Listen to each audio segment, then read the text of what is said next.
Hello, Els. So this is a beautiful question that someone has asked from Dehradun. That's a girl of 16 years of age, and she has rightly questioned a very relevant question which is there in society.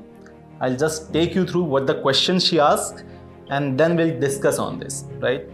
So what she says, sir, why girls are bound to follow all the rules or obedience while boys are relieved from everything, saying boys are boys, they are like that. So why can't it be possible if I don't want to follow the same patriarchy? I really respect the other genders, but why can't they respect us? I'm sure either you are a girl or you are a boy, this question is same for you. ठीक है, मुझे ऐसा लगता है कि जो मेरे घर में जो माहौल है वह यंगर सिस्टर, मुझे हमेशा से ये लगता है कि उससे ज़्यादा प्रेफरेंस मिली है, उससे ज़्यादा छूट मिली है, उससे ज़्यादा प्यार मिला है. ठीक है, and the same thought she has. तो उसे ये लगता है कि भाई को ज़्यादा प्यार मिला है, उसे ज़्यादा छूट मिली है, वो ज़्यादा बाहर घूम सकता है and things like that. So this is what human nature is. ठीक है, आई अंडरस्टैंड कि इन सम सिचुएशंस ये बहुत लेजिटिमेट हो सकता है, but in most of the time हम अपने आप को जब कंपेयर करना चालू करते हैं वहाँ पर प्रॉब्लम होती है. बहुत सारे ऐसे पेरेंट्स होते हैं जो सही में डिफ्रेंशिएशन करते हैं, मैं ये नहीं बोल रहा हूँ कि नहीं करते हैं. बहुत सारे ऐसे पेरेंट्स होते हैं जो जानबूझकर करते हैं. फॉर एग्जाम्पल हमने बहुत सारी मूवीज़ में देखा है, हरियाणा साइड में जो होता है वो जानबूझकर करते हैं, और बहुत सारे ऐसे पेरेंट्स हैं जो ना चाहते हुए भी ऐसा कर जाते हैं. They don't want to create that discrimination, but वो हो जाता है. ठीक है, अब इसका सल्यूशन क्या है, इस पर बात करते हैं. सल्यूशन क्या हो सकता है? ठीक है, there are boys, there are girls. Society में दोनों की इक्वल इंपॉर्टेंस है. ठीक है, अगर दोनों में से कोई भी एक नहीं होगा तो हमारी सोसाइटी आगे नहीं बढ़ पाएगी. ठीक है, रिप्रोडक्शन ही नहीं हो पाएगा, आगे नहीं बढ़ पाएगी. एक जो बैलेंस है नेचर का वो नहीं रहेगा. ठीक है, सो इट्स कंप्लीटली इक्वल, चाहे वो लड़का हो या लड़की हो, या there are other genders which are there. In all the terms every human being or every animal in the planet is as important.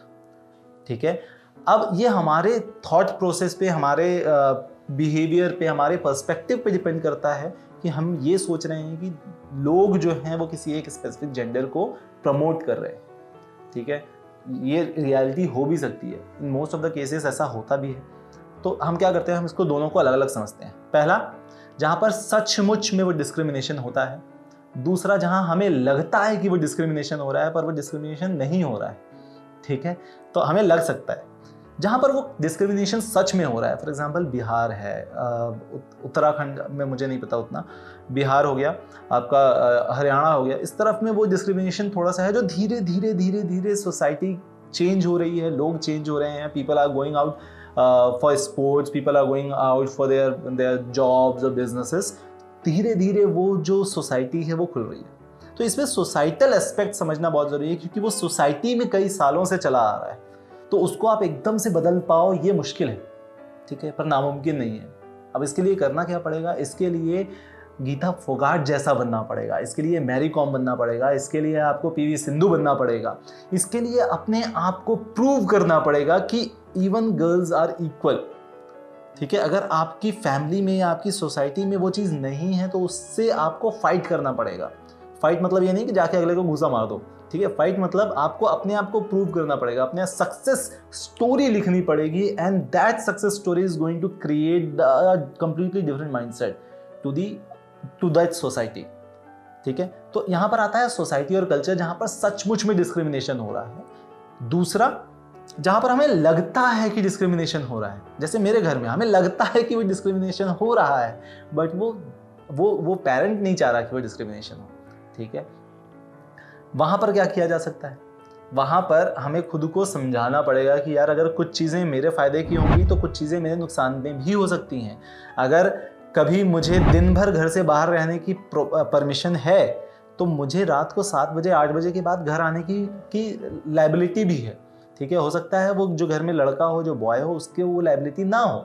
ठीक है, अब इसके सोसाइटल रेस्पेक्ट, सोसाइटल एस्पेक्ट्स, ये सारी चीज़ें आपको समझनी पड़ेंगी, और उसके हिसाब से आपको डिसाइड करना पड़ेगा कि आपके लिए फ़ायदेमंद क्या है और आपके लिए फायदेमंद क्या नहीं है, and that's what your answer is. So you will have to understand on these 2 parameters आपके साथ क्या सिचुएशन हो रही है, और ये सिचुएशन ऑलमोस्ट हर लड़के और हर लड़की के साथ है. ठीक है, कई जगह पर लड़कों पे ज़्यादा दबाव रहता है कि यार नहीं तुम घर से बाहर मत जाओ, दोस्तों के साथ मत मिलो, ये लड़के ख़राब हैं, इनके साथ तुम्हारा लाइफ ख़राब हो जाएगा, तुमको गंदी आदत पड़ जाएगी. सेम जब लड़कियों के साथ आता है तो यार तुम अपने लिमिटेड दोस्त बनाओ, उनके बारे में हमें बताओ कौन आपके दोस्त हैं, इतने समय के बाद घर से बाहर मत जाओ, किससे बात कर रहे हो, क्या बात कर रहे हो. It's all because they want the parent wants the security of a child. As a child हमें बहुत सारी चीज़ें नहीं पता होती, हमें दुनिया नहीं पता है कि दुनिया किस तरीके से है, किस तरीके से चल रही है, and people take benefit out of it. तो वो बेनिफिट से आपको, वो प्रॉब्लम से बचाने के लिए आपके पेरेंट जो है वो आप पे प्रेशर डालते हैं, आपको एक बताते हैं कि यार आपको ना सोशल मीडिया में इतना एक्टिव नहीं होना चाहिए, आपको अपनी चीज़ें शेयर नहीं करनी चाहिए. उसका बैकग्राउंड समझो कि वो अगर ऐसा बोल रहे हैं तो वो क्यों बोल रहे हैं. ठीक है, शाम को बाहर नहीं जाना है because there are problems in world. ठीक है, इसका ये मतलब नहीं है कि आपकी गलती होगी. ठीक है, बट हमारी सेफ्टी हमारे हाथ में होती है. ठीक है, और इसका ये भी मतलब नहीं है कि आप नहीं जा सकते 8 बजे के बाद बाहर, but you will have to make sure कि आपकी सेफ्टी आपके हाथ में. ठीक है, so if you are good to go, if you understand these things, if you understand कि किससे मिलना है, किससे नहीं मिलना है, and how to keep you safe, go ahead, do everything that you could do.